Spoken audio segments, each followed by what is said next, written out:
yes, we're getting this today because I got a new hair conditioner, and every time I do that, I think I go a little bit overboard. So we get a situation very similar to this, and I'll probably wash this out in like an hour or so, but we're gonna have a hydrating moment for the next hour. Not the point. Okay, so oh, there's just so much to talk about. We could talk about how Karen Steffens now she's got a book, and basically I guess it could be like a soft life tutorial manual that she sold. I have a lot to say about that. I will make another video about that. Haben performed at the Rams game. I've made other videos about Haben. I love Haben. I love that she's Habisha. I love that she just creates music, okay, and her vocals are great. And she just, like, seems like she just is really developing her vocal ability, and performing at the Rams game makes a lot of sense because she's very talented. A lot of people, when they're recognized for their vocal abilities, do perform at sports games. This makes total sense. I also appreciate, I guess, Kimberly went live tonight, and now the first part of the video was interesting. It was talking about Claudine Gay, excuse me, and kind of unpacking that situation even more. And she had a lot of articles that she referenced there.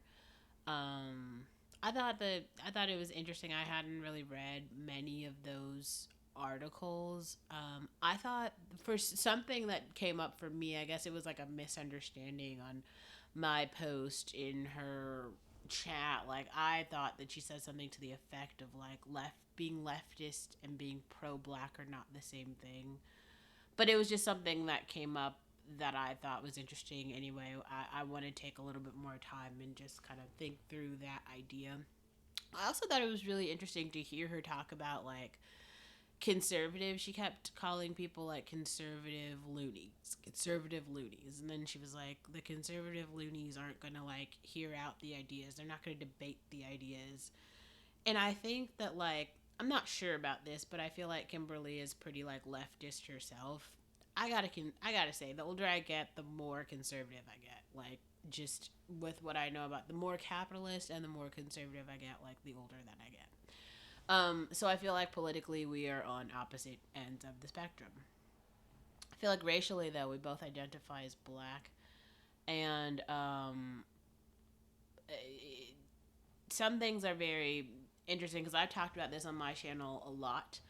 Um, but I think I should do a better job of clustering those videos because, like, I believe in public education and just the idea that public education is helpful for many people in society, especially like lower income people.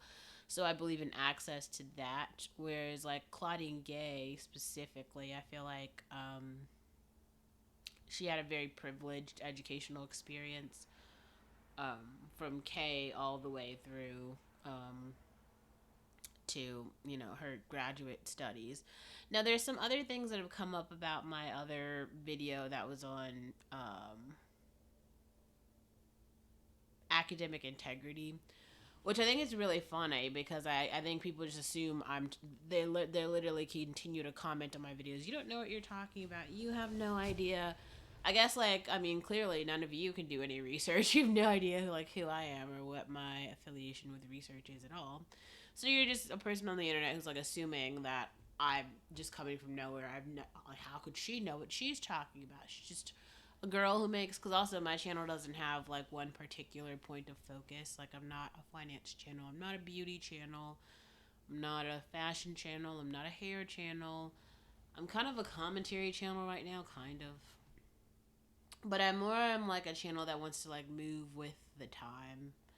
As in, like, as years go on, I'm learning more about society, more about who I want to be, who I don't want to be, things that I agree with, things that I don't. And I just like to have little time-stamped records of me kind of like moving along in that space so that I can personally look back on it and be like, this is how I felt then. You know what I mean?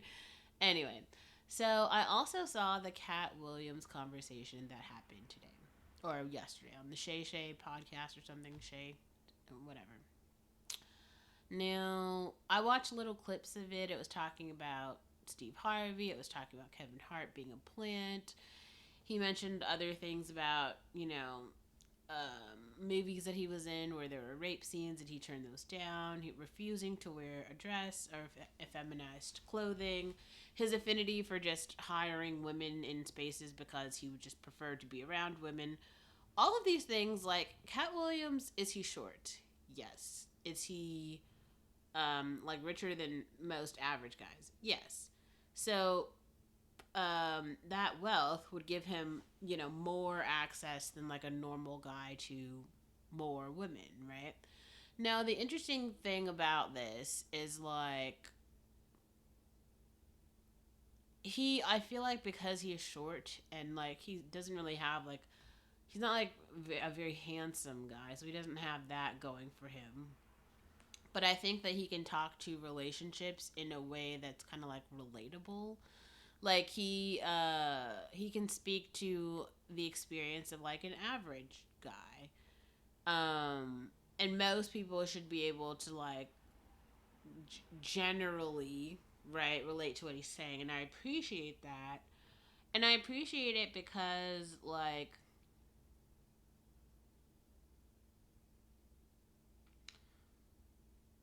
he's talking to you from the perspective of like a heterosexual male, which I just feel like sometimes that perspective is like ignored, especially like heterosexual black males. Just the not the ones who are like, because the things that he's saying aren't really like super extreme. He's just saying like I don't want to go on camera as an actor playing like a woman because I'm not a woman. And like he's a stand-up comedian that's like his, like he makes people laugh. He goes around to like real people in the real world and tells jokes that people who come to his shows, they think that his jokes are funny because they are, some of them. Some things that he said has been like repulsive. He talks just about like, I feel like he hypersexualizes a lot of his content, and then it's just not really very funny anymore. It's just kind of like repulsive. That's definitely just not the point though. I thought that the interview was interesting.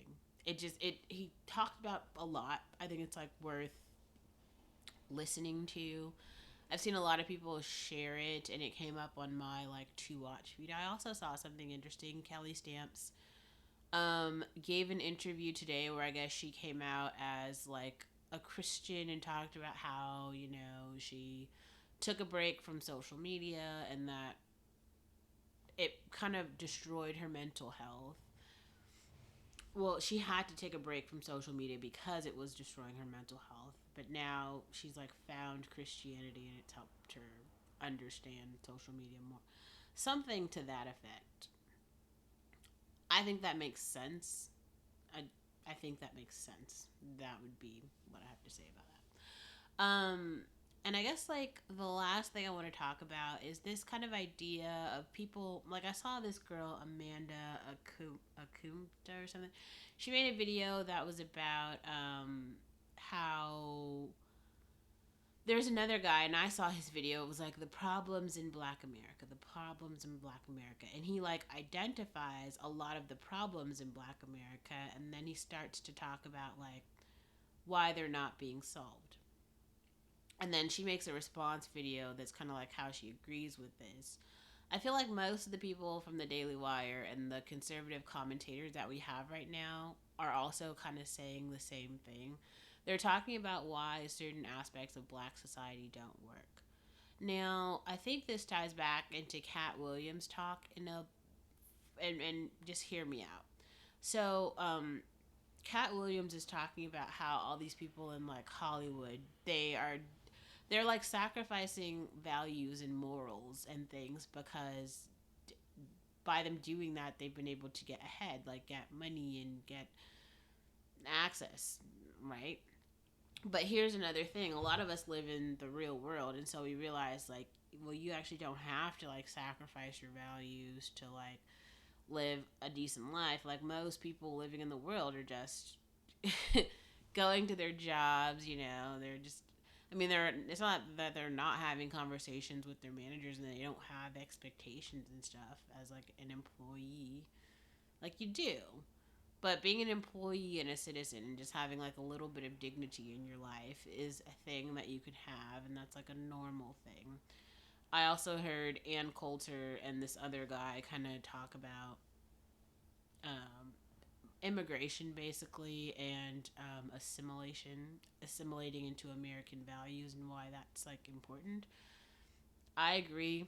That's a whole, it's a whole thing, which I feel like the more immigrants that we're getting, they're not really interested in assimilating, and but it's just so strange, like why would you migrate to not assimilate? Like, you're not going to change an entire culture of a place that already exists when there's like people there. That's the thing that's so strange.